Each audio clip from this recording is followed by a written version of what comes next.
time for a little Funky Friday. From their funky hidden headquarters, your hosts, Keith and Gary. Not Jay. Yeah, I love that intro. So Keith showed up. Hey, Keith. Okay. Good afternoon. Nobody talk. He's muted.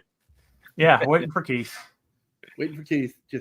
Well, he is Time Magazine Man of the Year 2006.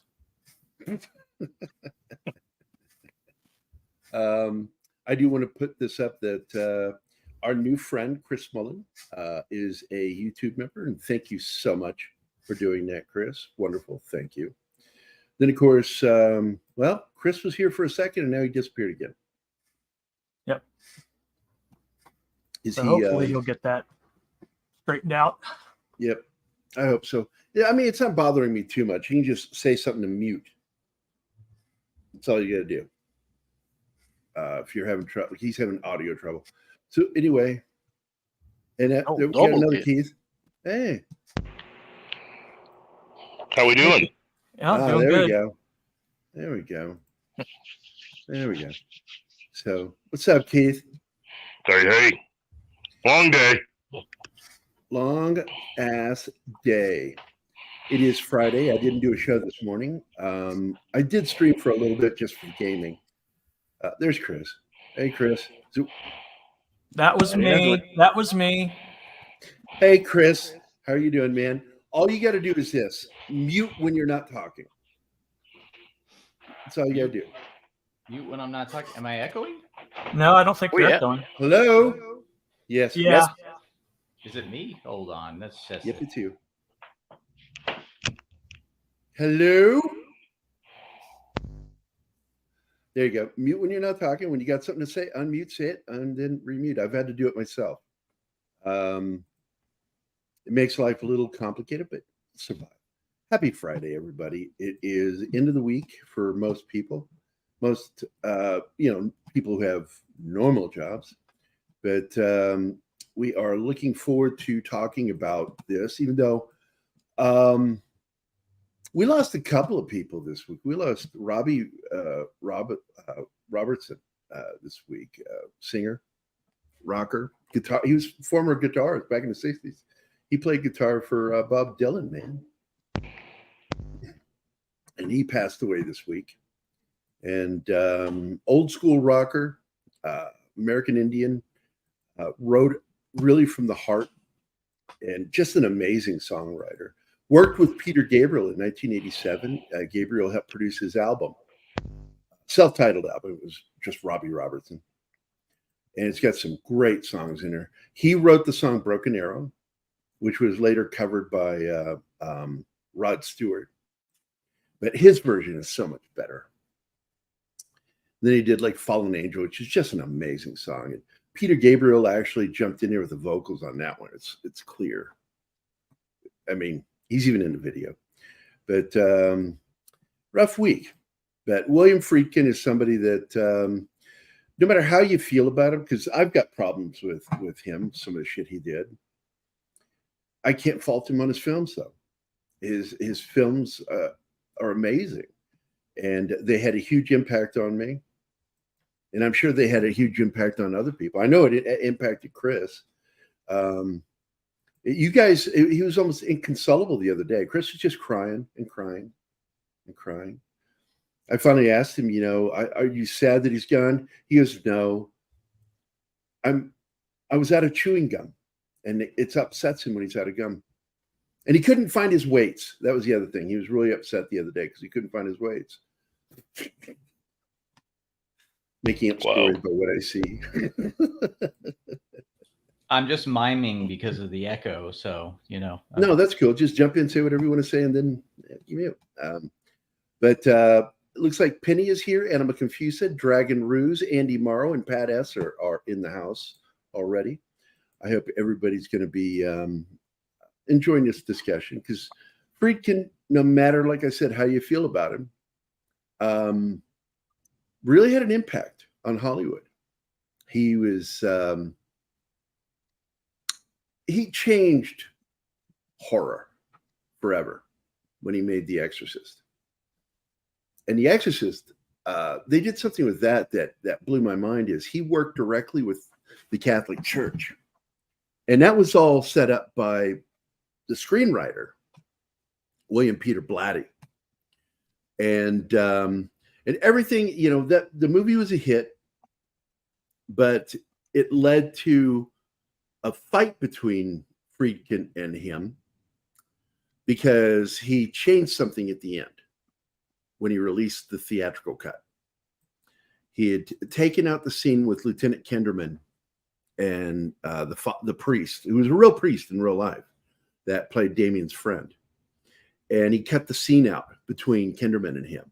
And that pissed William Peter Blatty off. And eventually, when he released the director's cut, he put it back in to make good with William Peter Blatty. But Blatty went on to write the actual sequel, because those of us that love The Exorcist do not recognize really any of the films other than Legion, which is also known as Exorcist 3. And it is a true sequel because, once again, written by the author of The Exorcist, screenwriter, and the screenwriter of Legion 3, also known as Exorcist 3. And he got to direct it. It's a damn good film. Have you read the book? Yes. I read the book like a year before it was announced that they were going to do a movie. Because originally it was going to be... The book is Legion. Yeah, the studio wouldn't greenlight it unless it was as an Exorcist sequel. There's not actually an exorcism in the book. And the book is more of a spiritual meditation around supernatural events that just so happen to involve Kinderman again.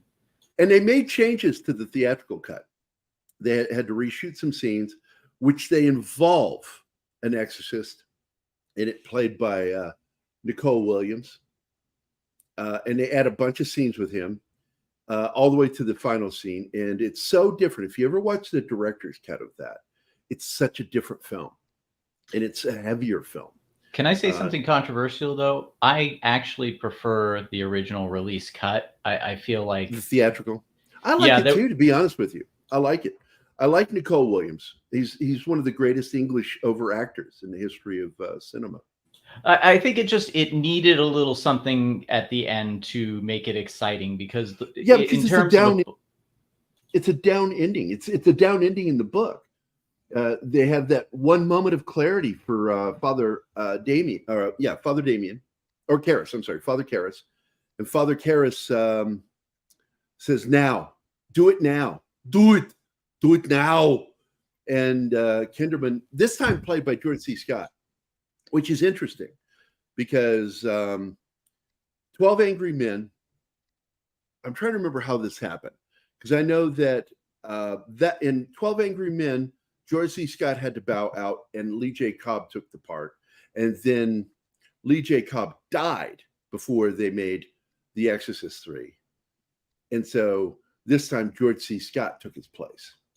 I'm going to correct you on one thing, though. In the book, it doesn't have him shooting the serial killer. I thought he did shoot him in the book. No, he actually, there is if I recall correctly, and of course we're talking spoilers here, but there is the scene in the movie where he possesses the old woman to go to his house and try and kill his daughter, which I thought was very That's one of my favorite moments, that the way they pulled off that bone cutter going at her neck. Wow. That was a piece of, that was stop motion. They shot with real stop motion animation actors. With the actors. And it looked so, because there was no blurring. You know, you get that. They should have done, what do they call it? Go motion animation with the humans.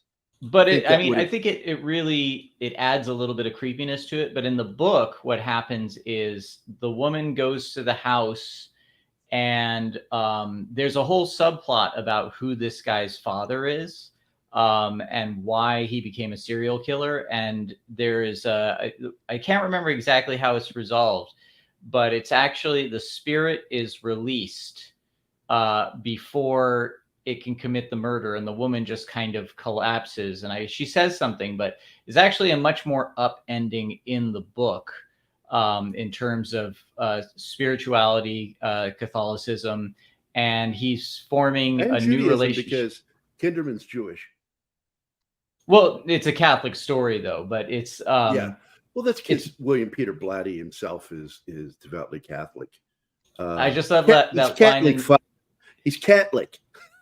I love that line in the scene with George C. Scott where he's bagging on one of the detectives beneath him. He says he took a test, and one of the questions was, "What are rabies, and what would you do for them?" And he answered, "Rabies are Jewish priests, and I do whatever I can for them."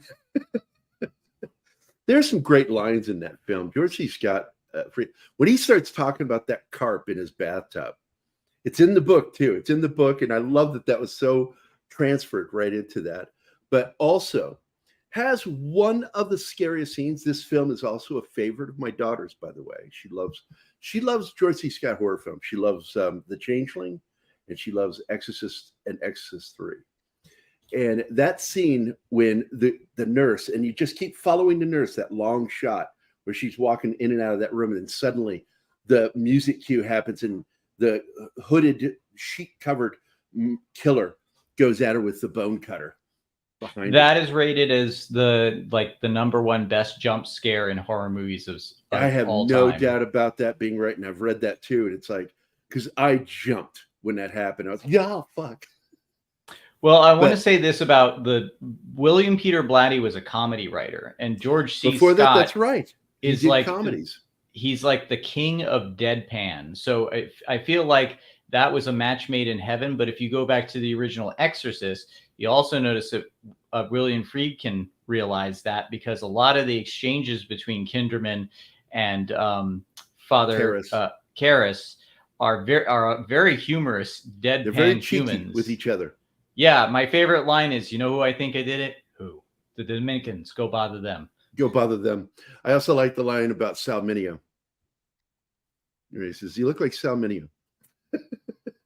It's such a great film, The Exorcist, and I've had to tell people I've never really seen it as a horror film, because I read the book. I wouldn't see the movie as a kid. I was too terrified because I heard all the scary shit in it. And then finally, when I was a teen, I finally watched it, and I'm like, I cried watching it. I cried because I understood the themes and what the story was really about. And I'm like, oh my God, it has scary stuff in it, but this is a tragic story of a guy that's lost his faith, a priest that regains it. And in the moment that he regains it, has to self-sacrifice to save a child. Well, in a way that can be viewed as tragic, but it's also, the revelation of you are a child of God, and you can be saved, and you can be an imitation of Christ through your own sacrifices. Those are very uplifting messages. You said this before, and I will disagree with you about it not being a horror film, because I know there's a lot of people who've tried to postmodern deconstruct it as if it's about teenagers becoming little brats and turning into monsters before their parents' eyes. And Blatty, he put his foot down on that and said, no, this is a good versus evil story, and it affected me. Good conquers evil. Yes.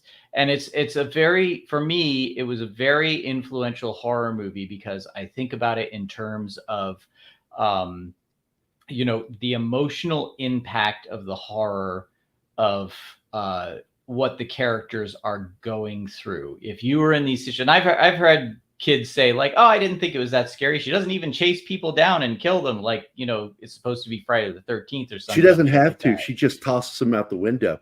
Right. And there are some great analysis videos. Rob Ager of Collative Learning. I always love his analysis of movies like The Exorcist, but ultimately, to me, it's a horror film, because from a parent point of view, and I know you can relate to this, watching your child not only suffer needlessly, but suffer at the hands of something more powerful than you and malevolent, I think is something that not only can we relate to as parents, but I think in this day and age, where we are, as a society, suffering needlessly at the hands of malevolent forces.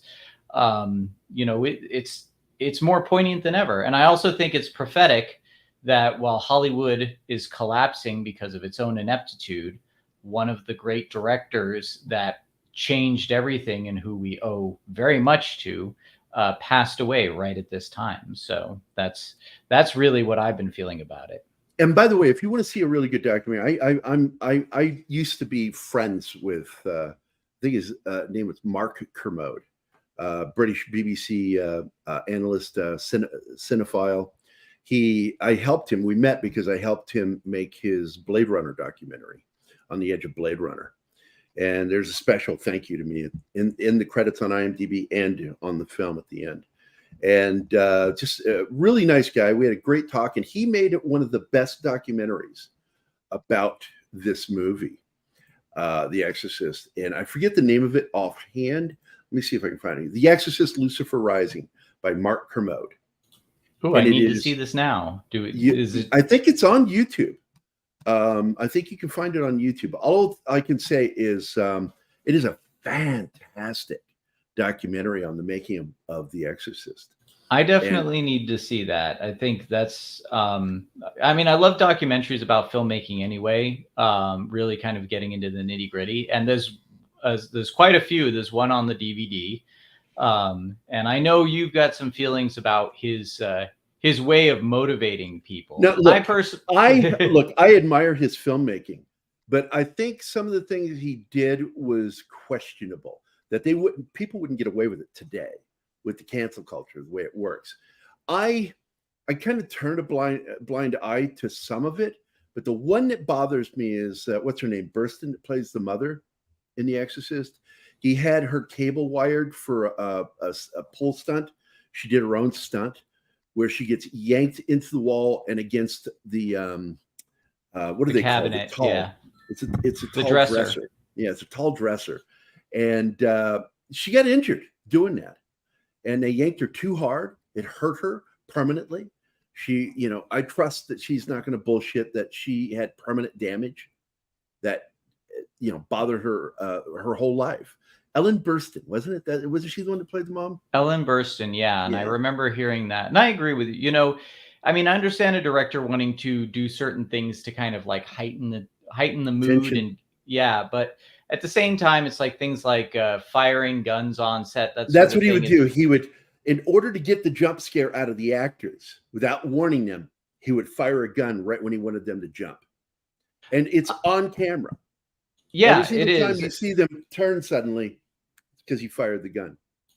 For me, I think that I think personally, my relationship with actors when I've been directing has been to just let them do their jobs. I've never been into this. Tell them what you expect, and that's it. Yeah, the Stanley Kubrick. Pay attention to your blocking. You got to pay attention to your blocking, and that's your job as a director. Well, I want them to be able to focus on their art form. It's, and it is an art form. If you have a good actor, it really is amazing to watch them work. And if you're messing with them, you might think you're getting some great thing from it, but you also might be denying yourself of something really great that they could have come up with if you left them alone and let them do their thing. No, I agree with you. And I like directors that kind of let the actors do their thing, but some actors feel like they need some direction. And some of those directors, like Ridley Scott, has upset quite a few actors because he expects them to know what they need to do. His attention is to the lighting, the atmosphere, and the blocking, because blocking is essential. It is essential in good. If you are a good director, you have to know your blocking. And would you say that it's, by the way, just going to Ridley Scott for a second, would you say that it is because of that his later films suffer because the quality of the actors isn't as good as what he was working with in the 70s? And the scripts. And because this is a truth about Ridley Scott. If he starts a film with a good script, he ends up with a really good film. It's when he starts tinkering with it that things go awry for him. The more he tinkers with the script, the more it goes right. He tinkered with Blade Runner really badly, and what it's not just his fault though too on that one. It's also Parencio and Yorkin, who kept firing him and cutting funding. So the entire script didn't get shot. We only got part of the script. So, but going back to Friedkin, the other thing that upset me with him is he had, like I said, he was using a real priest to play opposite of Karras's character. He was Karras's favorite, best friend. And that young priest wasn't delivering at the end when he's got to give him his last rites. Are you heartfully sorry for having offended God? That whole scene, right? And he's blessing him. But if you watch closely, he's shaking. And what he did is he wasn't getting the performance out of the actor. And he walked up to the priest and said, I'm not getting what I need out of you for this scene. I need you to be really worked up. I need more energy from you. And then he proceeded to slap him full-faced. And then turned around and said, action. That's hilarious. And if you look, he is physically shaking from what just happened to him. It's not because it's cold. And because I grew up in Virginia, by the way, that was a frequent haunt for me, going to those stairs in that house. And the house is different in real life. They added a whole section onto that house so it would be closer to the stairs. It's actually almost 15, 20 feet away from the stairs. That flight of stairs is now a tourist attraction. And it's funny because last night I was at a director's meetup not far from here, and I was talking to this director, really cool guy. Turned out to be the director. He directed stuff for Charles Band, and he's doing stuff for Asylum right now for Tubi. We had a great time talking. I saw there's a new film by them. It's like the 5th subspecies film. Yeah, I'm looking forward to seeing that. But I just want to say, it's just kind of funny you mentioned those stairs, because last night I was talking to him it's at a literal speakeasy from the 1930s that goes underground. And we were talking at the top of the stairs, and these stairs are not built to code. And I looked down and I was like, we got to get away from these stairs. I'm having a real exorcist moment here. Hey, I'm going to share my screen and show people, because I've been here. I've been here many times. I just realized while you do that, should we acknowledge people in the chat? There's been a lot, I think. Yes, like Zach, yeah, go for it. Who's waiting for his video. Go ahead, play the video. Here they are. These are the actual stairs. Oh, the base of them. Fascinating.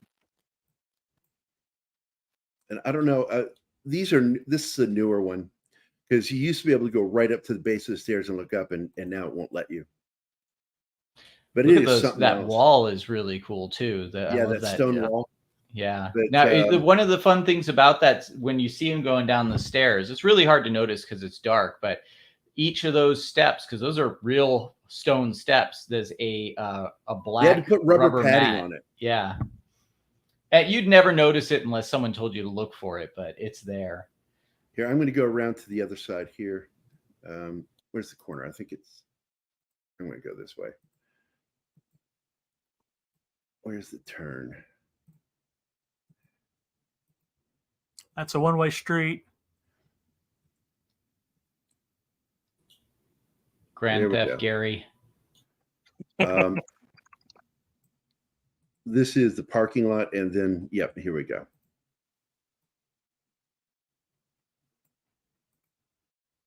There's the house. They put the false roof on top and built it out further. And if you watch the film, they make it look like it's this building. They matched this side of the house with that. And that's the stairs right there. That goes to the stairs. And it's a real trick, visual trick they did. But that's actually how far it is from the stairs. Beauty of filmmaking, though. I love that. If you watch the opening scene, The Wonder of Goodfellas, where the camera's following them through, they're actually walking in circles through the restaurant. To make it look bigger. Yeah, because I tell people all the time, one of the most wonderful things about film is it lies, but it lies in a way that helps the filmmaker tell the story he needs to tell. I love that. By the way, did you ever see the opening of Scary Movie 2 with James Woods playing the priest in The Exorcist? Yes. It's one of the best parodies. They even made a parody that had Linda in it. Repossessed. Yes, I did see it with Leslie Nielsen. Leslie Nielsen as one of the priests. And they had, forget the other actor that was in that. God bless it. What was that actor's name? Damn it. I can't remember. All I remember is I watched that movie over and over again for the scene where Leslie Nielsen's teaching a class and goes, Miss, could you pull your dress down a little? So did you play the video? Because I didn't hear it.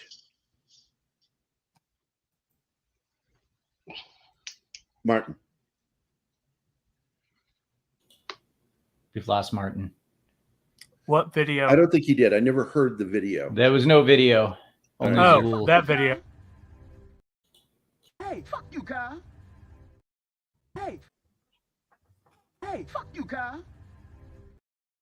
3 times to make up for the mistake. So, but let's get back to it. We've got, we're talking about William Friedkin, and William Friedkin was kind of a guerrilla filmmaker, which is why he did some of the things he did. And a lot of people don't know that even with his Oscar film, The French Connection, he did something in that would have gotten somebody fired. Anybody? Oh, he could have killed people. He could really have killed people. That entire chase scene with the cars, that was in real traffic. There was no notification to the city. They just went and filmed it. They could have killed people. Friedkin is a rogue director to the nth degree. I shit you not, man. Are you back? Espíritu Santos, Amadeus, por favor. Yes, I am. Sancto Christe, was it Sancto Christi, Spiritus Mundi. Permanece sentados, por favor. Yeah, por favor. And then I would end it with play ball. That pissed off a few nuns. It's that better one, when to I would ask... do the I got smacked by a nun for this one. I said, feeding my bony belly with dominoes. Slasher Fred, I love Constantine, and by all rights, no pun intended, I expected to hate that movie, and from the first scene, it had me. I love that movie. I don't think Friedkin was crazy. I think Friedkin was somebody who lived on the edge, especially with his filmmaking. He also didn't give a shit what people thought. And it's obvious if you ever read any of his writing or see some of the shit he has said publicly about other directors. I mean, he has wrecked other directors. Just said, oh, fuck him. He's an asshole and an idiot. Big, well-known directors. He will just open up and say shit like that about them. Well, he's everything that Hollywood doesn't like. He's honest. He doesn't suffer fools. And one of the things that I'm kind of sad we're robbed of by his death is his opinion on this new trash Exorcist trailer that they released. I want to rip into that one. That one just looks so dumb. Yeah, and by the way, he also kind of cut his teeth in one episode with Alfred Hitchcock on Alfred Hitchcock. Which one was it? Was it the first Hitchcock Hour? It was the second series. It was Hitchcock's second series. And so he was a quality director right from the get-go. It really did not take him long before he got the movie The Night They Raided Minsky's, which was a huge film. I love that film. Big fan of that movie. Another one after that one that he did, The French Connection, was 2 years later. Filmed it 2 years later. Followed immediately by The Exorcist. And it took him over a year to prep for making The Exorcist. They had to figure out how to do some of the scenes. And one of the things they did in order to get the breathing, to see the breath, they set up the set in a refrigeration unit and filmed in there, which posed some of its own problems. Not only that, they built a whole like a swing on a track, because this was pre Steadicam, so that they could get smooth shots when they're running up and down the stairs. Yeah. It's pretty crazy, some of the shit they pulled off with that film. He's a lot like, and he reminds me of George Lucas, because if something wasn't created or around, he would get the right people together to invent it. And that is what makes him an innovative director. But then he did, like I said, The French Connection, which I consider just one of the best police dramas ever made. And then a handful of years later, 1977, he puts out another favorite film of mine, which was a remake of a film that was made in the 70s or 50s. I'm sorry.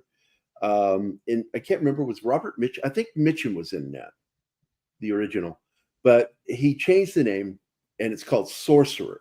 And it's about these guys down in South America, I think Bolivia, that have to ride on these dangerous roads and bridges to deliver TNT and nitroglycerin. No, I think it was in Venezuela. Was it Venezuela? All I know is that movie is nuts. The original film was nuts, but what he pulled off in this film was intense, and it's got Roy Scheider again. He worked with Roy twice. Now it's funny. So did Blatty. But as far as Sorcerer goes, two things about that movie. One, and I'm looking this way because I'm working and talking at the same time. But one, he, everyone was expecting, because of the name, the movie to be like another supernatural film. Yeah, and the other, I expected that too. And the other thing was just that scene of them driving that Jeep across that rope bridge was not a trick. They drove a Jeep across a rope bridge. Yeah, that scene is intense if you've never seen it. The music was by Tangerine Dream, who had, because he did not do this first. That was actually done by Michael Mann with the movie Thief.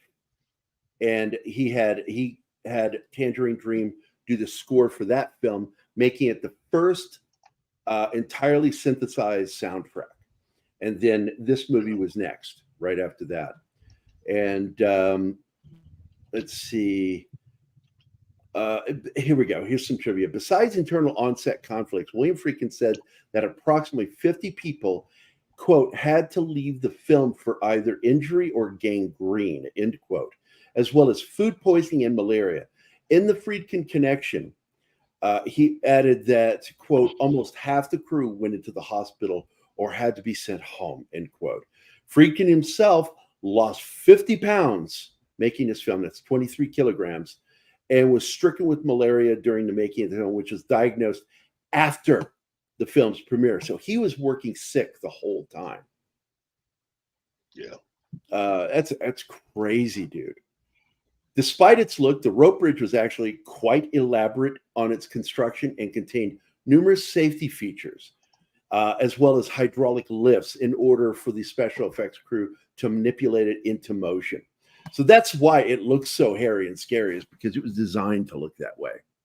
It was basically a ride, is what that I was. thought it was real. I maybe that was some publicity or propaganda to I'm sure it probably was at the time. Friedkin attempted to complete the picture without relying on dialogue and telling the story through imagery. Instead, in the film's press book, Friedkin states that for him, creating a film is a multifaceted experience. Quote, every film is actually three films. There's the film you conceive and plan, there is the film you actually shoot, and then there is the film that emerges when you've done in the editing. And it's true. Every director would agree with that. Yeah, absolutely. When I did the Quantum Terror, there was the script and there was what we could do. And then when we got it into editing was very interesting, because that film was a spiritual experience for me, which I know sounds hokey to say, but the house and neighborhood I lived in, I always felt that there was something supernatural about that place. And I felt like it was influencing me while I was making that movie. And a lot of stuff came out that caused me to alter the edit and bring new things into the visual effects that I hadn't thought of before. Right. So it almost feels like that movie took on a life of its own and told me what it was supposed to be. So I totally know what he's talking about when he says that. Yeah, and by the way, he made films that sequels were made from that he was not involved with. But I never liked The French Connection 2. Did not like it. But there's a sidequel to it made by another director called The 7-Ups that still has Roy Scheider as the same character. I don't know if he uses the same name, but he's based on the same real cop. And The 7-Ups, great freaking movie if you've never seen it. I haven't seen that one. I have to say, just again, speaking of Roy Scheider, Blatty brought him into another film that he wrote and directed called The Ninth Configuration, which it's odd that right before Friedkin died, because Val Merrick and I have, since we worked on the Quantum Terror, become very good friends. We talk every week, and he gets movies from the library all the time, and he called me up all excited. He's like, "Have you heard of this one, The Ninth Configuration?" And I was like, "Oh yeah, Blatty." I saw that movie in the theater with my dad. I like that film. Stacy Keach. I think, was it both Keach brothers that were in that? I'm not sure. I somehow remember both brothers in that, but Stacy is like a main character, and he's so good in that movie. I gotta revisit that one because it's been a long time, but especially since I saw it, because I saw it, I think when I wasn't even an adult yet, but just in terms of a new appreciation for Blatty's way of writing dialogue. Again, like actors can be really great if they can play his humor deadpan, and I actually play the humor serious. Yeah, exactly. Well, there's a script that I'm working on at the moment with my producing partner, Doug Mayfield. We've written the first act, and Blatty was a huge influence on it. It's essentially me trying to emulate his writing style, which is not easy, and I'm not going to pretend that I did as well as him. But I think if you're going to try and imitate anyone, Blatty for dialogue would be it.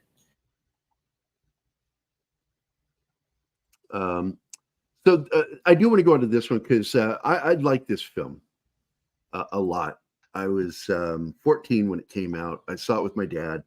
I'm a big Peter Falk fan. And plus you had Peter Boyle in it too. He was great.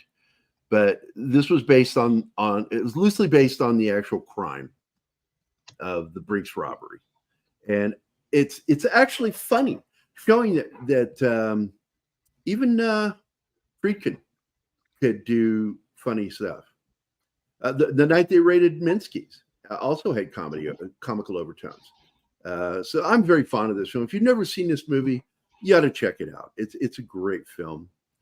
It's a heist film about the true heist of the Great Brinks robbery is what it is. I'm going to be honest. I've never even heard of this film, but you had me at Peter Falk and Peter Boyle because I was a huge. People don't think of little kids being Columbo fans. When I was a little kid, I was a Columbo fan as a kid too. I watched him religiously. It's not hard to be a Columbo fan when you are sitting there with your parents, or in my case, grandparents, and you get used to what well-balanced television writing and filming can do. Columbo was a well-thought-out series. Yes, and given many of the actors, especially in the first 3 to 5 seasons of that show, is some of the best actors you could get. And you could still do a show like that today. But the thing about Columbo that separated it even back then was it was one of the few shows that didn't have to rely on something that. Oh, we've lost Keith. Having shootouts and having car chases. And now, what? Hello. You were saying something, Keith. Oh, I was just going to say, the thing about Columbo was it was always the acting. The scenes between Peter Falk and whoever he was up against that week. You will see some of the best acting of a lot of people's careers. You got, I think, in my opinion, some of the best acting from even William Shatner when he was on the show. Or what really blows me away with Columbo was Patrick McGowan making regular appearances and not just being on the show, but directing too. He loved Peter Falk. They were friends, and he loved Columbo. Oh, it is a great acting show. It's really comes down to Columbo, because we know who the killer is right from the beginning. Yes, it was so different. It wasn't a mystery show.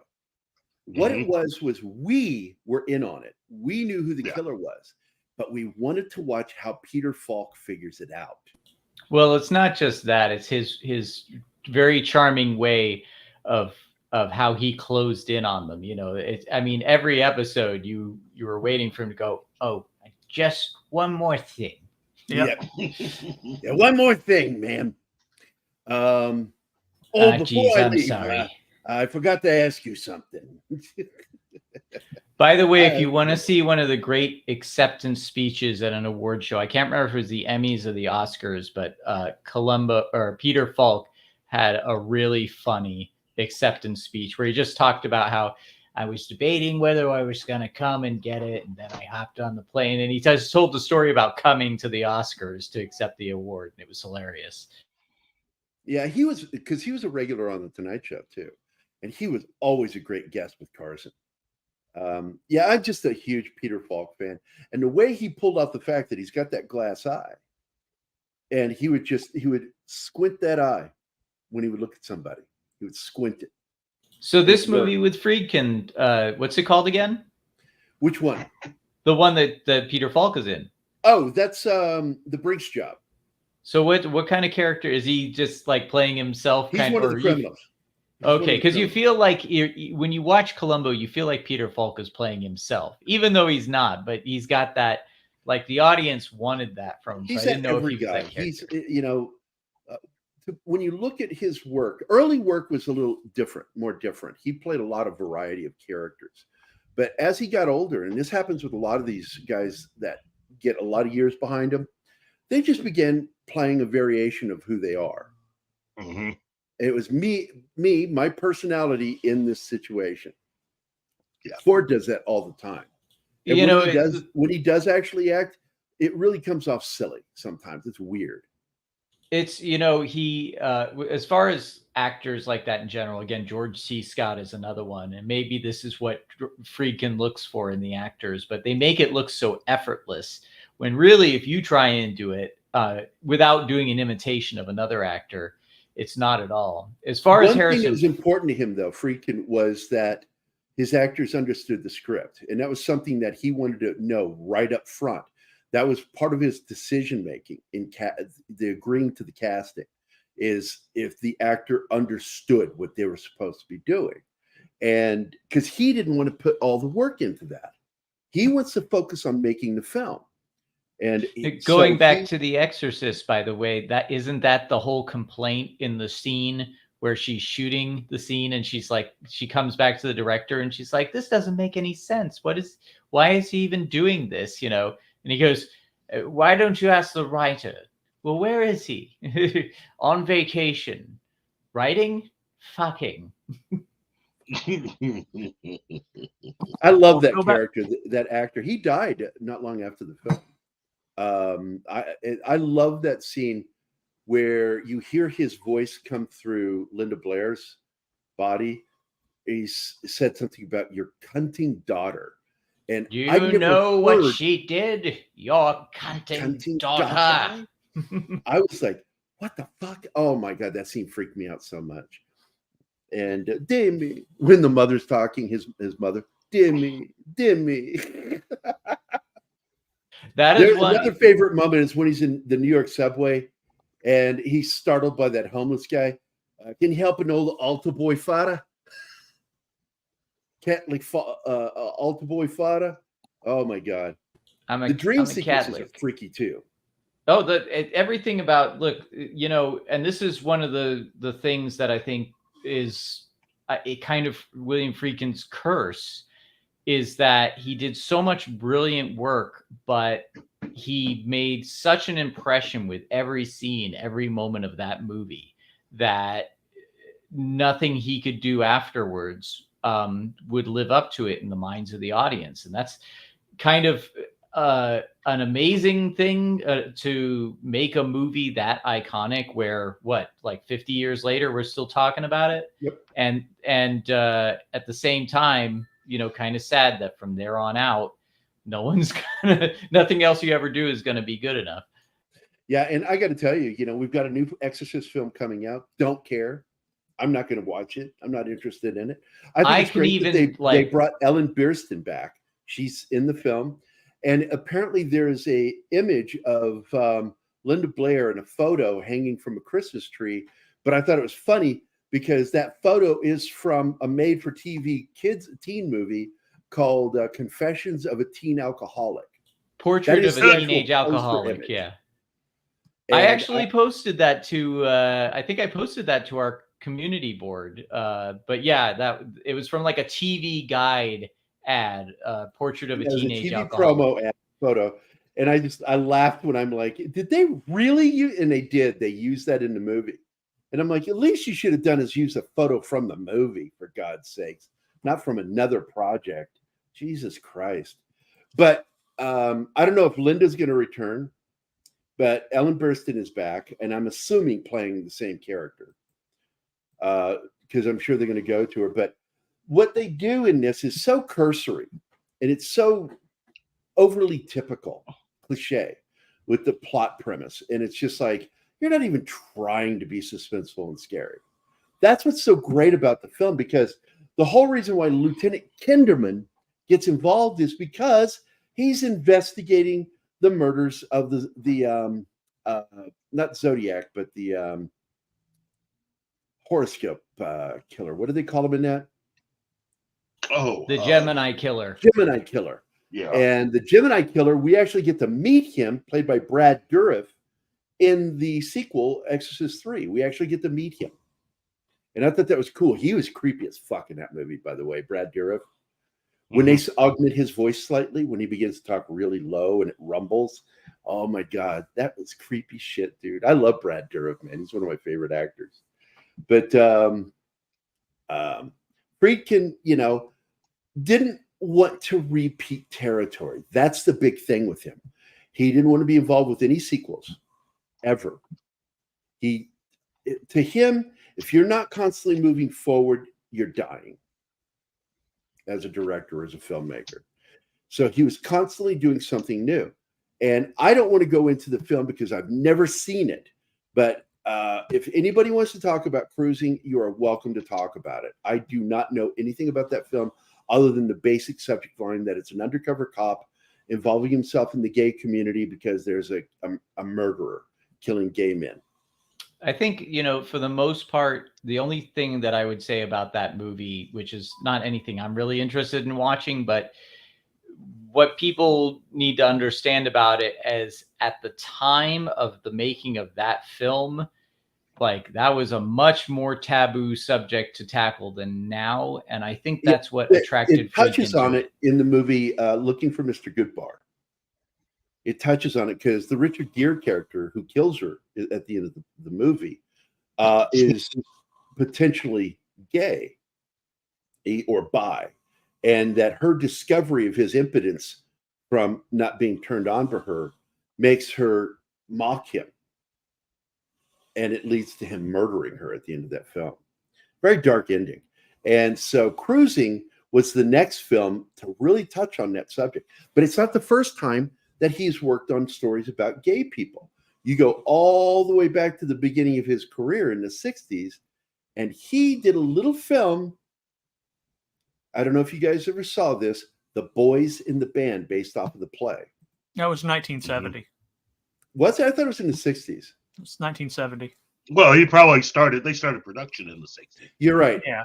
It was released in 70, so shot in 69, which was cutting edge for the time. A film about a community of gay characters. Mm-hmm. And the only one who's not gay is like the main character. And he's so put off by this gay guy. And it's about the whole relationship with the gay friends and how they do things. And I thought it was a really good film. I really did.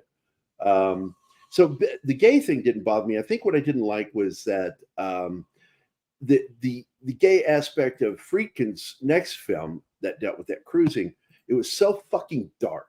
it was all about the chaps and leather and all that shit. And that's fetish stuff. And I'm really, as a kid, I didn't want to watch that stuff. I'm like, ew. So I never watched it. And I've never been interested in seeing it. But I heard Pacino was amazing in it. And I'm trying to remember who else was in that film. There was another, was it John Goodman that was in that movie? I'm going to go back. I'm opening it up. Whoa. The boys in the band? No, I'm talking about Cruising. Paul Sorvino. Paul Sorvino, Karen Allen, Richard Cox, Joe Spinell, man. Don Scardino. Let's see. James Remar. Yeah. I James don't see Remar. him here. There he is. James Remar played Gregory. Holy shit. Ed O'Neill played Detective Schreiber. Gentlemen, I got to dip out. I'm getting more work requests here than I can concentrate on if I'm jumping back and forth. But I'm eternally grateful that you still let me back on when I can every once in a while. You're always welcome here, man. Are you kidding me? You're a friend. I'm just, you're a friend of mine. Of course. I love all you guys. And it's been, it's always great when I can come back even for a little bit, especially talk about things that I care about like this. At some point, I hope I can dip in when we're doing a little like the writer's strike, the Hollywood implosion, that sort of thing. I've been keeping a very close eye on that. And I have so I have predictions, but that's for another time. So gentlemen, as always, see you later. See you next Tuesday. Thanks for dropping in, man. So, let's see if that looks good. That looks good. I like that. So, the next big film he did after that was in, I think, 1983, was a little comedy called Deal of the Century about arms dealers. It had Sigourney Weaver, Chevy Chase, and Gregory Hines. And I love that movie. I really do. It's funny. It's got great story to it. But it was so weird. Again, here's Friedkin, a guy known for being deadpan in real life, doing a comedy. And it was a lot of fun. Big fan of the film. So, oh my God, I don't know if you can hear it. Scott is just snoring. Yeah, we can hear it. Jesus, you guys need to let me know that in the private chat because I kept looking to see if I needed to mute or not. If you don't tell me things I don't know, but it's so loud right now. I'm like, I know you have to hear that. we just thought it was funny. So yeah, but I don't want that. This needs to be done professionally. We need to be pros here. At least try to make up the appearance that we're professional. So the next big thing that he worked on after Deal of the Century was. Well, he did a segment of the TV series at Twilight Zone. I don't want to count that one. But To Live and Let Die. He did some music videos too. The really To Live and Die in LA. To Live and Die in LA. Yeah, I just said it, but somebody talked over me, so I don't know if you heard me. To Live and Die in LA is the movie that brought him back to critical acclaim. He got a lot of attention for that movie. And that film, what a cast. You've got William Peterson and Willem Dafoe as your two main characters. Now, starting out in this film, very young, John Turturro is in it, and John Pankow. They got Deborah Frewer in it. Dean Stockwell is in the movie, and Robert Downey Sr. is in the movie too. But the big thing here was the two lead actors were unknowns at that point, Willem Dafoe and William Peterson. And Willem Dafoe fucking, wow, dude. He blew me away in that movie as the criminal mastermind who is making phony money, and how he does what he does, by putting washers and nuts and shit into washer dryers and running the fake money through it to give it that worn old look. Just so many cool things in that film. It showed you a lot of stuff, and it showed you the step-by-step process of how to do that. Was one of the things that I think many critics had commented about. There's a lot of detail in that film, and I really thought that John Pankow, playing Peterson's partner, is one of the best characters in the film. And by the way, people are so shocked when they watch the movie that here's the main character, the lead character, dying 3/4 of the way through the film. And Yep. it's one of the most shocking fucking moments in movie history. Because he goes in that locker room, you think that's it. He's got the bad guy, and the guy gets a drop on him and shoots him in the face on camera, and just drops him. He just drops dead. And I'm like, is the movie over? Like that really shook me when I saw that. But the rest of the film is John Pankow picking up the baton for his partner to finish the job, and it's really good. It for something, the experience that William Friedkin had with that film, especially in terms of the budget for that film, was really based on what Deal of the Century wasn't able to do. Deal of the Century was not that big movie. Because of it, he took a hit for this movie by working with a budget, get this, of $6 million for this movie. You can make a whole man for that. That is, which is like, only that's below independent for even that period. I know, and but that film, I remember when it came out. I remember when I saw it. It had its own look, and he was able to accomplish so much, even with so little money. And again, the budget for this film was only $4 million less than Deal of the Century. And by the way, we do know that it was actually $8 million, and $2 million of that was for marketing. And it was a $6 million shooting budget, and it was a $2 million marketing budget. So it's a total of $8 million. And what they pulled out for under $2 million was amazing. And it plays like a Michael Mann film. Yes. Yeah. And because I swear to God, if you watch that film and don't know that William Friedkin directed that, you would think that that was a Michael Mann film, because it's very much a Michael Mann style movie. It's not like, especially with the music, and of course the '80s soundtrack, and of course the music was by what are the band Wang Chung. Wang Chung. And the song itself is great. To Live and Die in L.A.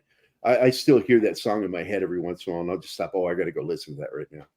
Yeah, I think the term for this particular movie was California noir, and there were a few other films that were released within, kind of the California noir spirit after this movie. Yeah, there was a movie right around the same time with Jeff Bridges called A Million Ways to Die.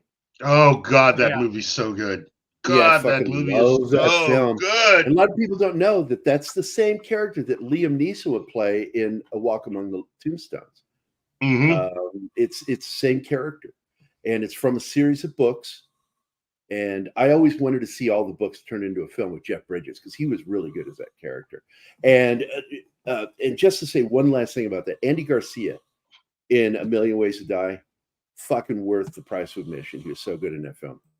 Well, Tequila Sunrise is also another good movie within that genre, because it's Mel Gibson, noir, California noir. Yeah, it's Mel Gibson, it's Michelle Pfeiffer, it's just Kurt Russell. Kurt Russell. I mean oh gosh. See, now I got to watch all three films now. Yeah. See, now that's what happens when we do this. When we start talking about films, it makes us want to go watch movies. That's what being a cinephile is. It's like we're so passionate about this. It's like, oh, you just reminded me. I got to see that movie again. Well, they just To Live and Die in L.A. Really brought William Friedkin back from his, I don't know what to call it. He was not really blacklisted, but his career was hurt. And that film brought the respect back for him, that he's still a good director. They just released I think a new 4K version of the film. So you can pick up that movie now looking brilliant. And oh my goodness. I this was one of the movies that, at least, for me, if I ever wanted a career in film, that was one of the two movies that did it. There were two films that put me over the edge. he has twice in his life done films that should have been career ending. Because he did that other film later on back in '95, Jade. I think Madonna's in that. It's a really terrible film. And but he came right back after that and did the film with my boss, Rules of Engagement. And then he did The Hunted, which is absolutely a fantastic film with Benicio del Toro and Tommy Lee Jones. That knife fight is worth the price of admission. And then he did another shitty movie called Bug. It was terrible. And then he turns right around. He did CSI, and he did 2 episodes, which were very memorable. They were really scary. And then he turns right around and does really the final film of his career while he was alive is Killer Joe with I just forgot his name, Matthew McConaughey. Yeah. And when people tell me that Matthew McConaughey can't act, I said, you've never seen Killer Joe. Shut your fucking mouth, sit down and watch that fucking movie and learn something about Matthew McConaughey, because holy shit. He was a scary character, dude. What's that? I forgot Thomas Hayden Church was in that. Thomas Hayden Church. God, Emil Hirsch is in it. He's kind of the main character in his own way. Juno Temple is in it. She's really good. Gina Gershon, who has always been my hall pass. And whether Anima realizes it or not, she's my hall pass, baby. I'm sorry. I bet you she doesn't even know what a hall pass is. After the show, I'm going to have to explain what a hall pass is. I think she understands. I hope so. But that movie is so freaking good. And Matthew McConaughey is so fucking dark and scary in that film. And this is right around the time when he was like, I think this is before or after he had lost all the weight. He had to gain weight back from doing the Billionaires Club, whatever that movie was called, where he's got AIDS. Because he had Dallas Club. Oh, I love it when you guys talk at the same time and nobody knows what you said. Dallas Buyers Club. Dallas Buyers Club. And a great film, by the way, if you've never seen it. But he turned around, and I think they were still shooting or just wrapped shooting the film. And he did that scene in the Wolf of Wall Street. And he looked gaunt in that role, where he's doing the thumping of his chest shit, which was really awesome. He improvised that whole thing. I tell people all the time, don't fucking shit on Matthew McConaughey around me unless you want me to give you some fucking beef back. Because I will. Oh, hell yeah. You better come I've seen everything he's been in, and that guy can act when he needs to. His ass off. He can act his ass off. I know it's not his best Friedkin's best movie, but I like Rules of Engagement. Rules of Engagement, I think, is one of his best films. My boss is in it, and he was the military advisor for the film. And my boss being, of course, Dale Dye. Yeah. And Dale loves that movie. He loved working on it. And I've been wanting to bug him because with William Friedkin dying, I kind of wanted to get a comment from him on working with William Friedkin. And so I was planning to talk to him this week, but not before we did the show because it's been too hectic this week. I had 3 doctor's appointments yesterday. It's nuts. Friedkin did 2 made-for-TV movies that I'd like to track down. He actually did a sequel. He did Cat Squad. And then Cat Squad Python Wolf. It's the only sequel he's ever done. It's the only sequel because he's not a big fan of sequels. But I'm assuming he just needed work. He also did that movie, The Guardian, which I don't really think is a very good film. It's a suspense horror film, fantasy. Yeah. It's got really just almost an unknown cast. Ginny Seagrove, who? Miguel Wire Fiera. Brown, who? Brad Hall is the only person I know in this script. I do know who Carrie Lowell is. And the rest of these names, I have no. Oh, Miguel Ferrer is in it. I know who he is. But I'm looking at these names. I don't know who any of these fucking people are. And it's a horror fantasy film, and it's really bizarre. It's really, really bizarre. And he did another film in '87, rated R, called Rampage, and it's actually a pretty good film. It's got Michael Biehn, and he plays. I can't remember if he's a cop or what he is, but there's this. I think he is, and the person the killer he put behind bars escapes, and he's out. He's a district attorney. People. He kills them and drinks their blood, and it's freaky horror slasher film. And I think it was a good film. I don't think it's great. I thought it was good. It came out around the same time as another film that I liked called Mr. Frost with Jeff Goldblum. That kind of touches on the same evil, the personifications of evil in a human form, you know, and because like that character is creepy as shit. Have you ever seen Mr. Frost? I have. I love that movie. I really do. I only have an SD copy of it on VHS because I don't think it's ever been put out on Blu-ray or DVD. I don't think it's been put out on either. Well, William Friedkin was quoted as saying that all of his films that he has made and that he's chosen to make are all about the thin line between good and evil. So that clearly even more so, like when you watch the movie The Hunted, there's a clear line between the two characters. Yes. And Tommy Lee Jones, you know, is good. And he has to hunt his own student that he's trained in special warfare. And why he's killing people, he's got to figure all this stuff out in order to find him. It is just an outstanding movie. But after that, you know, his career dwindled. He did Bug, which was terrible. Painter's Voice, I didn't like. He did Killer Joe, which was really good. And he did that terrible documentary, The Devil and Father Amorth. I did not like that film. I just don't think he even understood what he was doing. He wanted to repeat the evil and research that inspired some of the stuff that happened in The Exorcist. And it's just, I felt like it fell flat.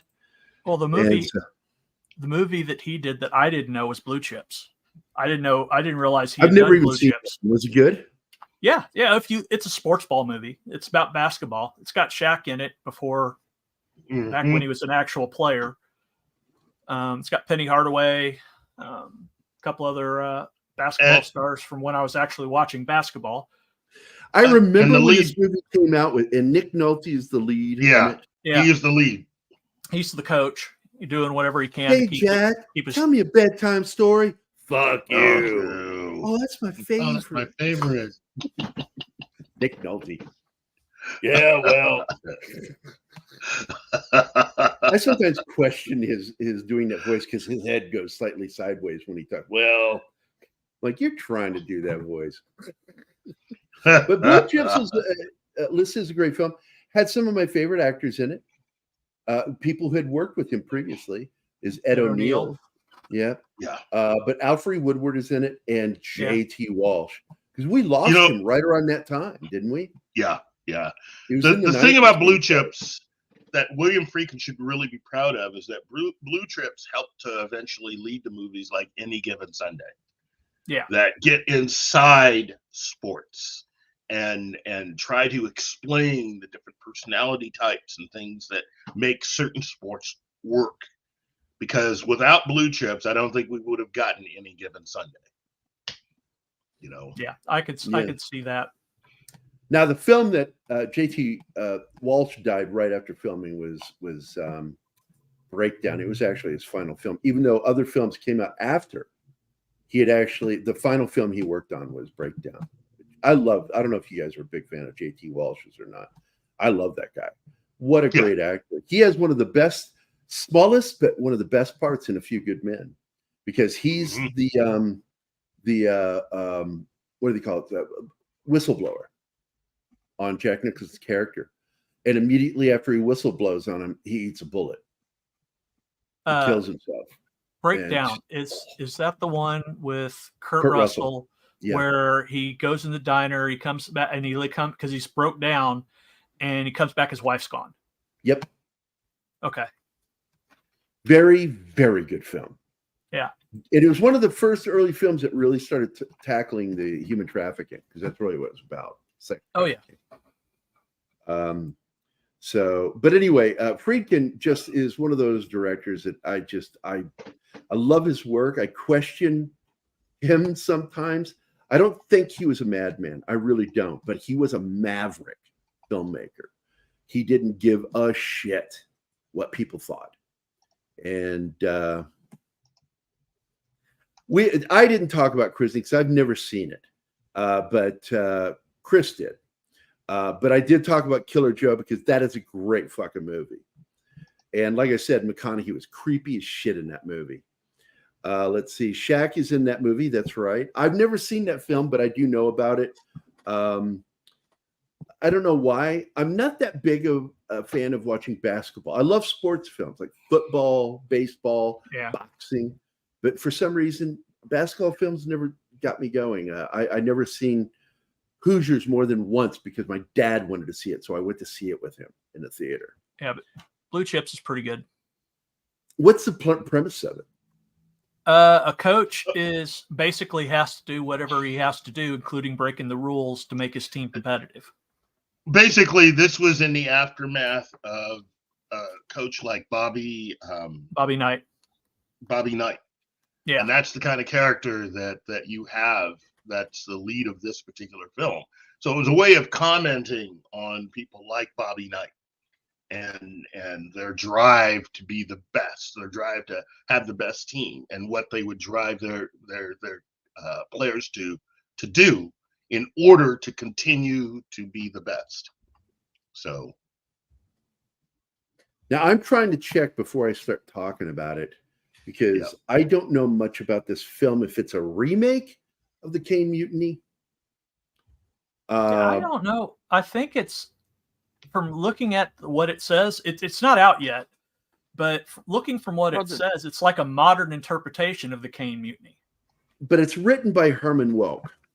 Yeah. So Herman Wouk, Caine Mutiny. So it does give him credit, and he did write the original book that the movie The Caine Mutiny is based on, which starred Humphrey Bogart. What's his name with the big shiny forehead? Because he had a metal plate in it. I forget his name. Crap. His name escapes me. Damn it. From the original Caine Mutiny? Yeah, hold on a second. I'll find it here. This shit drives me crazy. Caine Mutiny, 1954. Van Johnson? Van Johnson. Now, I told you about Van Johnson, just a bit of trivia. He didn't want to serve in the war, World War II. So he went to the draft board and told them that he was a homosexual. And so they didn't want to take him because the military looked at it as mental illness. And so he got out on that. But then he turned right around. He has that automobile accident, and they have to put a steel plate in his head, which made him ineligible for the draft. So he and his agent went to the draft board and said, hey, I'm not really gay. The reason I'm not allowed to be drafted is because of the metal plate in my head. And they went, no, your first answer is good with us. So the U.S. Army or the U.S. Department of Defense had him listed as homosexual. And he didn't like that. He tried to pull some legal stuff and it didn't work. And he decided to just stop because every single time he did something, it would hit the public and it was doing damage to his career. So he just learned sometimes you just got to shut the fuck up. And, but Humphrey Bogart, Jose Ferrer, Miguel's dad, Fred McMurray, and Van Johnson. And that movie is something else. Lee Marvin. Lee Marvin has a bit part in it. Right. Claude Akins. I don't remember Claude in it. I know E.G. Marshall is one of the judge advocates in it. Yeah. Claude Akins, he is in it. I just opened up looking at it. Jerry Paris is in it. Best known for the Dick Van Dyke Show. Yeah. I'm looking for any other big names. That's about it. That's it. But Jose Ferrer and Humphrey Bogart and Van Johnson were the main stars, with Fred McMurray as the fourth runner-up as a title. Lee Marvin plays one of the ensigns in it, and he's a witness.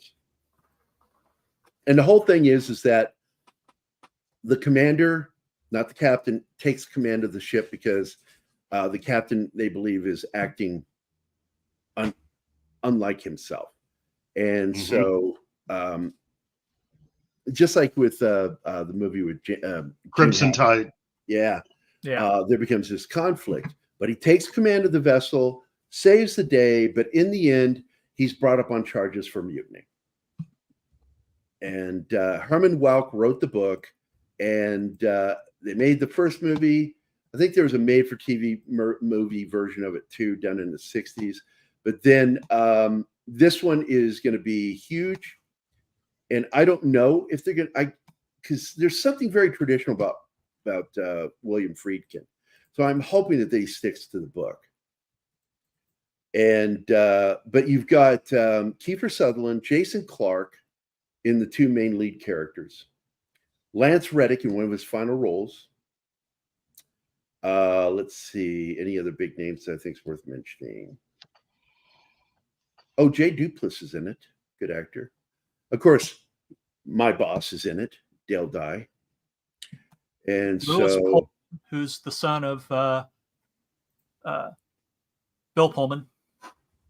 really? Yeah, look at him. He looks just like Bill.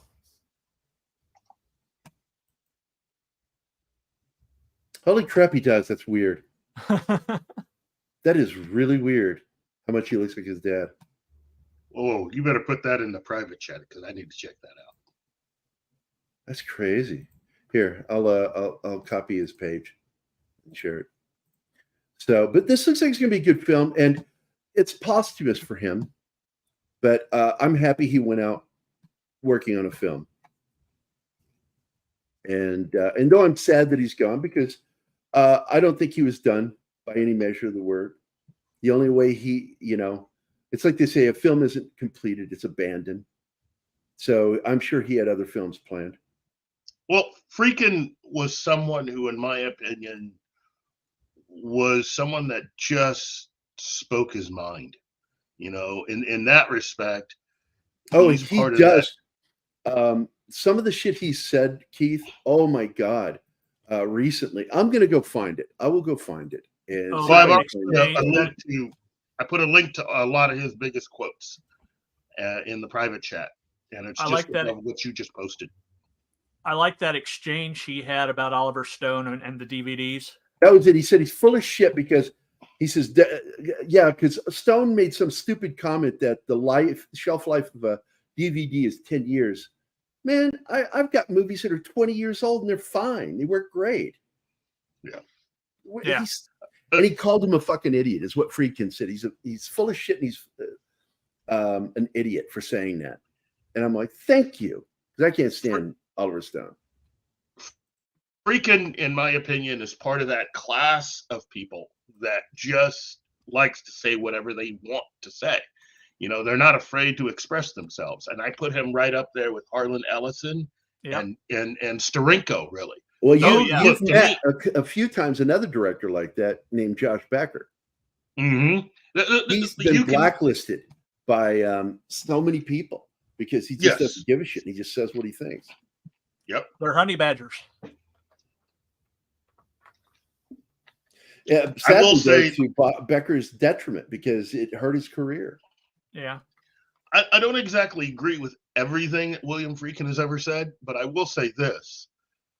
To me, William Friedkin will always be a consummate badass because he took small budgets and kept the quality of what he was doing up. And you have a lot of filmmakers today that if they tried to make a movie for $6 or $8 million, just couldn't do it. They wouldn't do it. Friedkin did it. Yep. And he may have had complaints, but he went ahead and did the job. And that's what a majority of filmmakers really need. And when I say filmmakers, I mean everybody. Producers, actors. You there, Keith? Spending so much money. You don't need to do that. So, man. But that's a rant for another time. Yeah. Well, we have talked almost the entire show. Well, the entire show about William Friedkin. But I think deserved it. I think we've hit the end of it with him. Before we go, do we want to talk about anything else? Because I know there's some shit that went down this week with other stuff. I learned this because at 1, 2 o'clock in the morning, I'll get messages from Keith about stuff. Yeah, I do too. I put There's my no phone on context. He silent, doesn't look at give it in me the any morning. information. He just shares links with me, and I'm like, oh, I guess I got to go figure this out on my own. All right, thanks, man. Does he'll anybody tell- know or- what or- happened to Fat Steven Seagal? Because he's not on Twitter anymore, and I still have him on Facebook, but he's not on Twitter, and I just got worried. He's not okay. I didn't He's realize not on that. Twitter. Yeah, We he's could still not doing find a him on show Twitter. though. Not right now, I don't think. But Well, he does a He's probably- show before ours, so if he's live right now, at least we know he's alive. No, he didn't do his show today. All right, I'm getting worried. It's concerning.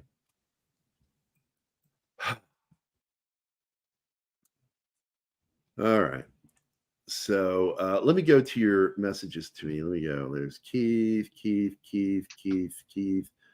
yeah, Keith And will there it have Keith will put to go to this timestamp and watch from here, but you can watch the whole thing. So here we go. I don't know. Was this Midnight's Edge? Who was this that did the Ahsoka to save Disney after massive losses? Who did that video? I think that was Clownfish? yeah. I think it was Clownfish. For It's that one. Disparu. Oh, Disparu? Disparu. So Disparu. So he sent me that video with no explanation. All I did was I wrote back with the title of the video, Ahsoka to save Disney after massive losses. I did Dr. Evil going, sure. There is a lot invested in Ahsoka. And Ahsoka Yeah, but has to be Kennedy- good for them. I just don't see where it's going to save him. I don't see it. I think it's not going to save them. Yeah. It's so widespread across the last over a decade of mistake after mistake after mistake after mistake Mismanagement. that you've hit a point where there's no recovery from this. There's just picking up the pieces and deciding whether to quit or start over. I'm I really was hoping talking. he that's does where well, they're at. though. I was talking with someone who still felt that Kennedy was, a great talent, and was kind of on that edge of, you guys are picking way too much on her. My response was the fact that as a producer, forgetting as someone running Lucasfilm, but as a producer, your job is to make sure that when you make the movie, if you can, to come out on time, on budget. That is your job, because no one else's job is to do that. The director's job is not to worry about the budget. That has never, ever, ever been the director's job. Nope. It's not the lead actor's job. It's not the set designer's job. It's nobody else's job but the producer. Line And producer, so line producer number one, because like it says, line, their ass is on the line. Yeah. And as well as your production manager. Part of his job is making sure that everything financial is taken care of on the set. So you spend years becoming one of the definitive producers in Hollywood. You now have a job where you're overseeing an entire company whose job it is to make a lot of stuff. And you're running into this constant problem where it's money. And almost every single project you have been overseeing. every single project you've been overseeing has had money issues. It's gone over budget. So for me, it's Kathleen Kennedy has a reputation as an actual film producer that is able to do stuff. But running Lucasfilm, her record is just awful. And I told him, I said, I would have fired her. I don't give two shakes of what her past record is. Her Anything job more than is two shakes is playing with it. You I don't gotta know, you man. gotta get in there, and you've got to make sure that you're not wasting money. And Yeah. the moment that the shareholders get involved and they start getting pissed off, you've gone too far. Most people would have been fired long before now. Yep. So the only reason why she still had a job. I've always bring this up. Robert Evans, one of the most successful studio execs in Hollywood, was constantly fighting to keep his job. He was always on the edge of losing it. Yep. Had to keep proving himself over and over again, even though he did. Yes, and they did. I agree with Zach here. This is what I think. With Ahsoka, they've tripled down on girl bosses. I'm done. I'm not going to watch Mandalorian. I love Sackhoff. I love her. But I'm not going to watch that show because of why they did it. And so I'm just not going to. I don't support that. I consider that bad behavior.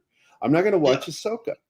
I wanted to watch Ahsoka, but they've pissed me off with what they're doing. And it's just, I'm done.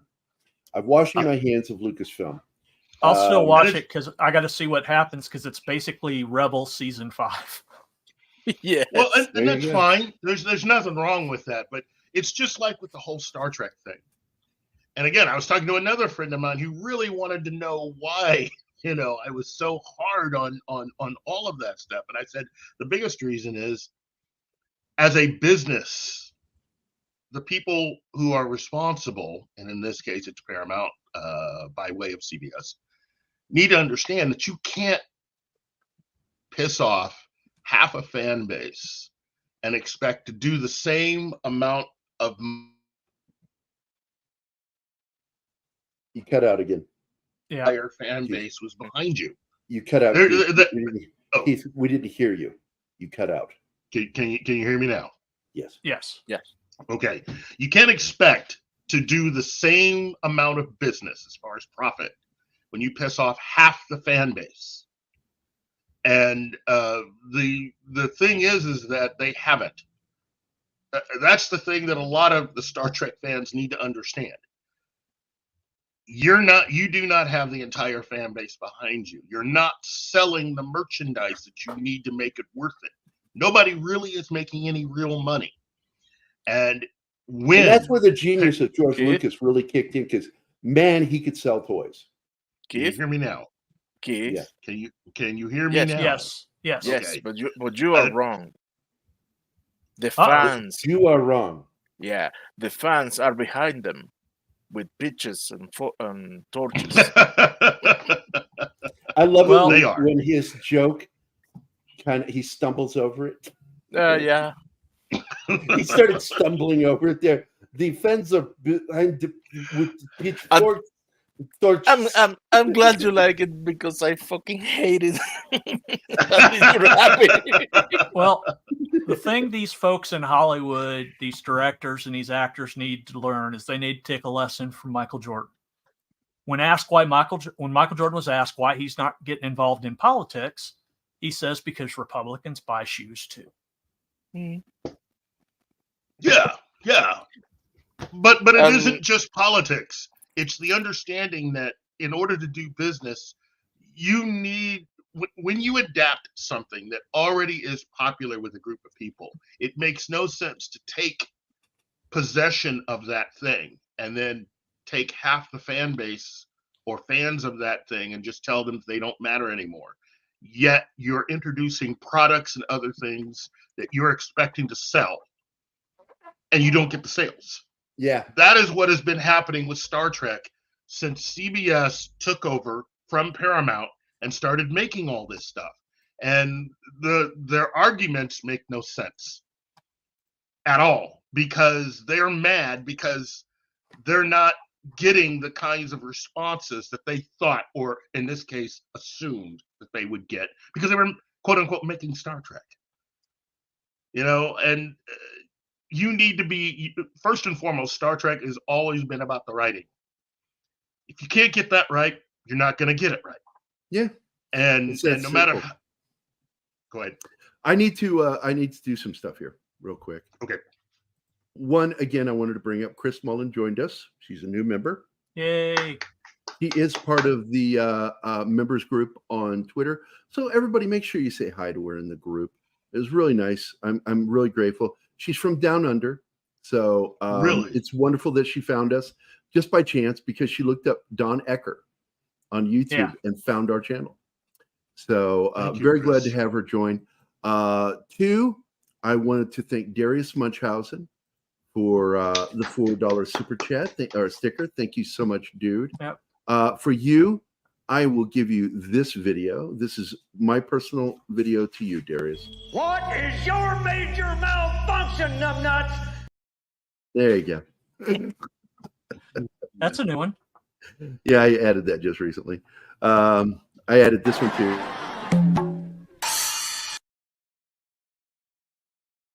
This one. It's coming right for it. I love it when a plan comes together. Those are all new ones.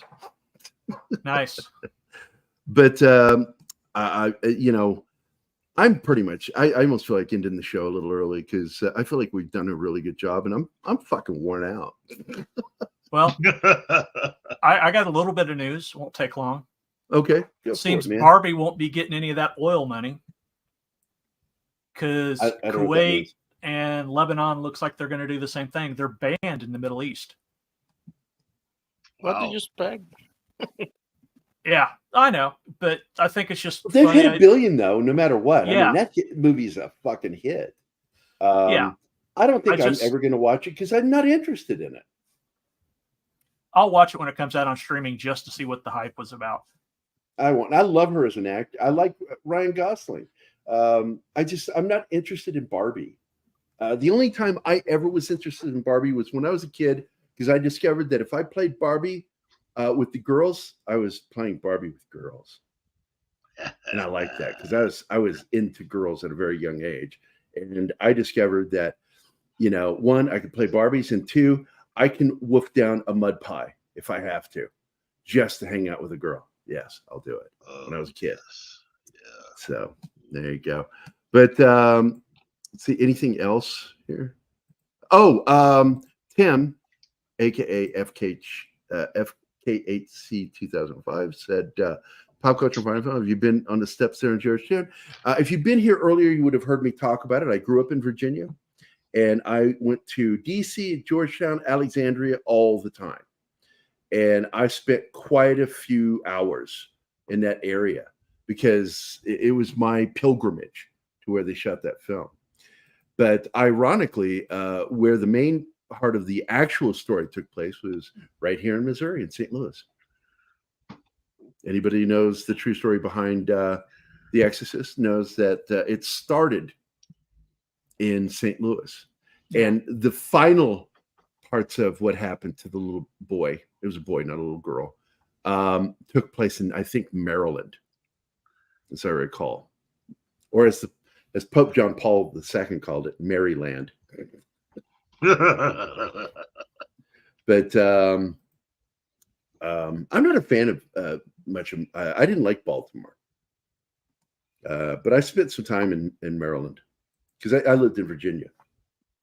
And I mean, it is literally right across the bridge from DC. You're in Maryland. I like The Wire. That was set in Baltimore. Yeah. I still haven't watched that show. Still haven't watched that. Thanks, Zax. I appreciate it, man. It's been a good show because the subject matter. It's all about the subject matter. And we talk about things that we care about.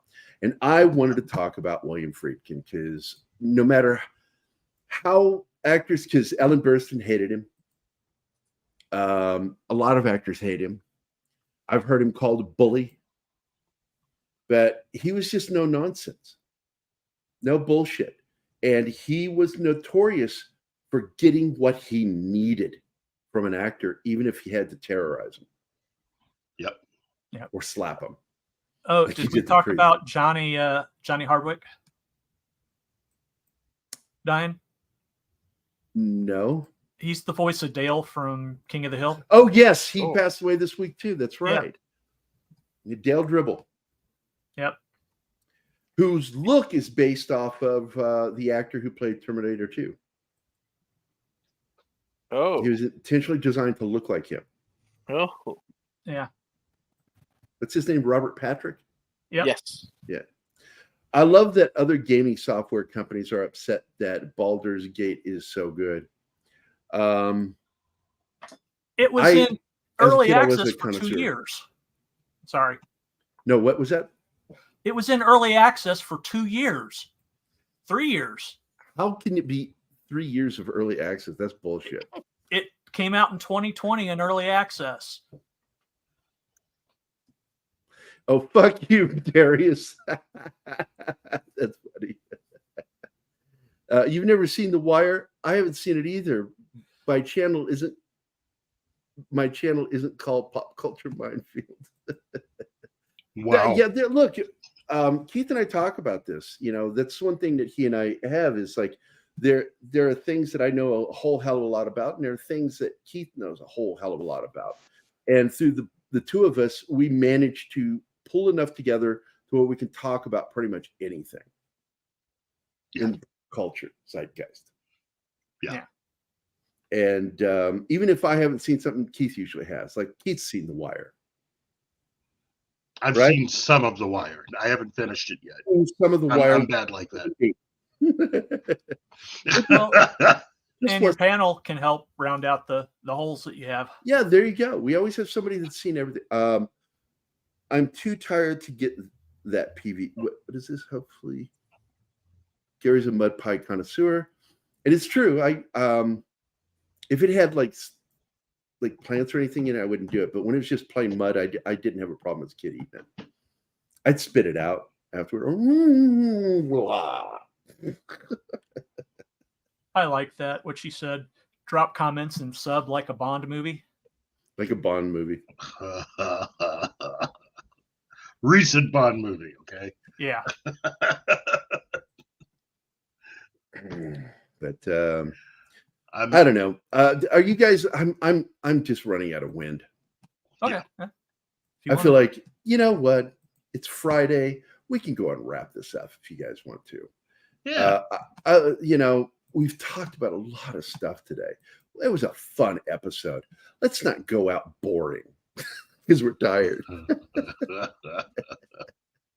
But I want to thank Penny for being here. Anna Confusa, love of my life. Dragon Ruse, Andy Morrow, Pat S, E. Clay Thomason, Kingsport Cow, the Vinkman fan site, aka Vinkman's Girl on Twitter. Martin said that Lady V Elements was here briefly. I didn't catch her comments. I like her so much because she is a real snarky person. She's very snarky. Zax, of course, is here, my good buddy, aka Kyle. Slasher Fred, of course, was here. Always glad because he's I refer to us as our in-chat horror expert. Ariel Bellette is here, and FKHC 2005, aka Tim. And I need to get that video. Some call me Tim. Tim? I'm going to get that today. I'm going to get that for you, Tim. And of course, our dear friend, Darius Munchausen, who is, by the way, if you are unaware, it's important to know, the single safest Munchausen for children. That's true. Yeah, the By proxy. aerial Because ballet. Baron Munchausen was a nightmare, and people Yeah. with Munchausen by proxy are scary as fuck. So, Yeah. what were you saying, John? I was gonna say aerial ballet is snarky as hell too. Yes, very much so. Very, very much so. But I did catch it. I found it where Friedkin called Oliver Stone full of shit, and I love that. That was awesome. Yeah. It's awesome. For those, we lost Keith. Oh, he's back. For those of you who have not seen the documentary, let me see if I can find it before we go. Per mode exorcist documentary. So there you go.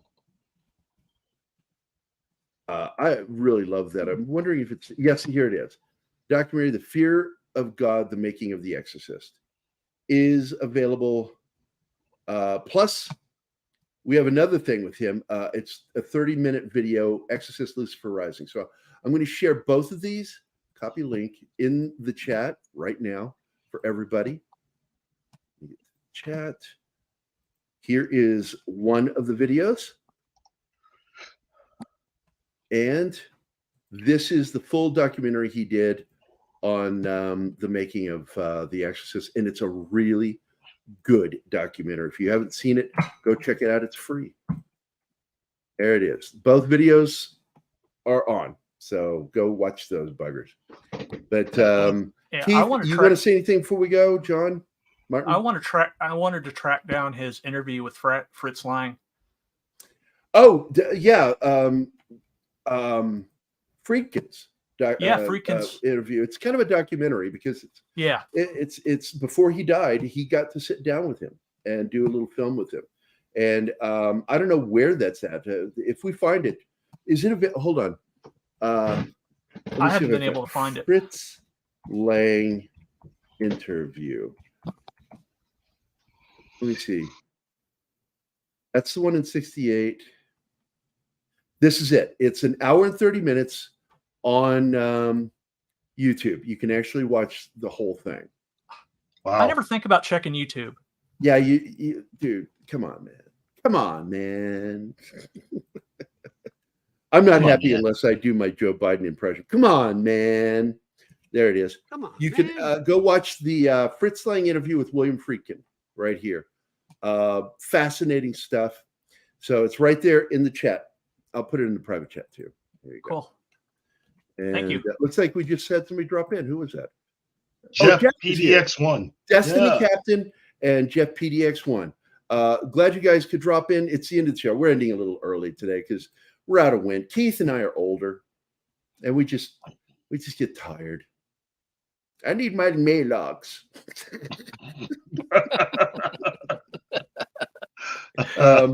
Well, first of all, with me, the big mistake I made is I waited until just before the show to eat, and that wears me out. It makes me sleepy. I get a little carved up.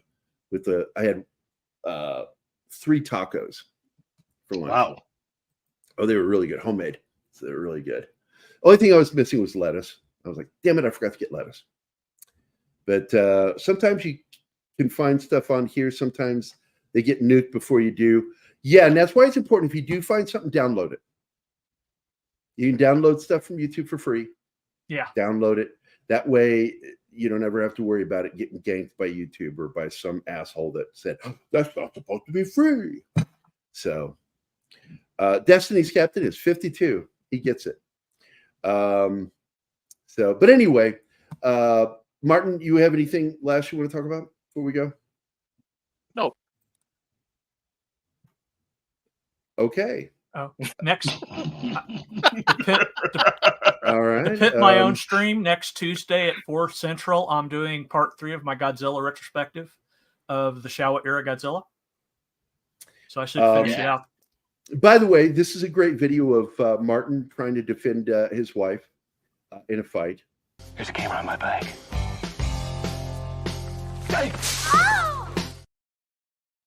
How dare you? Mildred is awesome, by the way. She is. We're very lucky with the women in our lives. We really are. Dan Green. But claimed by Bandai, of course. Dan Green versus Dan Green. What is this? R.I.P. Dan Green versus Dan Green. I don't know if I know that. Nobody can explain it to me. All right. No, I don't know. I don't know Dan Green. Yeah, I don't know who that is. But I will say this: when John overeats, Oh, the pain. Yeah, especially now. you got to be careful, dude. Seriously. Yeah. Well, I don't overeat because when I start getting full, my nose starts to run. So I've got like a Really? It's weird. It's What a the weird thing. fuck? It's a weird thing that happens to some people that have the surgery I had. When I get full, my nose runs. Wow. When my nose starts running, Were you it's built put away. backwards? Your feet smell and your nose runs. Yeah, pretty much. Wow. All right, we're gonna get out of here. Love you guys. It's 15 minutes early, so I'm sorry. We just got to end the show. I'm pooped. I don't know about anybody else, but I'm done. I hope everybody has a great Friday. We will be back tomorrow. I do believe I'm going to talk to Tom here in a few minutes. It's supposed to be Tom and Jerry tomorrow. We're going to do the Teenage Mutant Ninja Turtles 1990. Please be there, Keith. Please be there, John. Please be there, Martin. I'll be there. It'll be fun because that's a great film. I love that. I mean, that Greek actor that plays Casey was one of the best parts of that movie. He was my favorite part, Casey Jones. Yeah, that was great. But with He that, made a where lot the of hell good at? movies. Yeah. Well, he's a great actor. He was in Oz, that TV series about prison life. Yeah. God, he was intense in that. He also played the part of Gary Gilmore, the gas station attendant execution. And the story is called The Executioner's Song. Dustin is Yeah. here. What's that? Hey, Dustin. Dustin. Oh, Dustin is here right at the end. Keto Simple. What are you? Damn it, man. You're so late. But we're out of here, man. I hope everybody has a great day. We'll see you tomorrow with Saturday Morning Fun Times, Tom and Jerry. I hope everybody has a great Friday. Please be safe.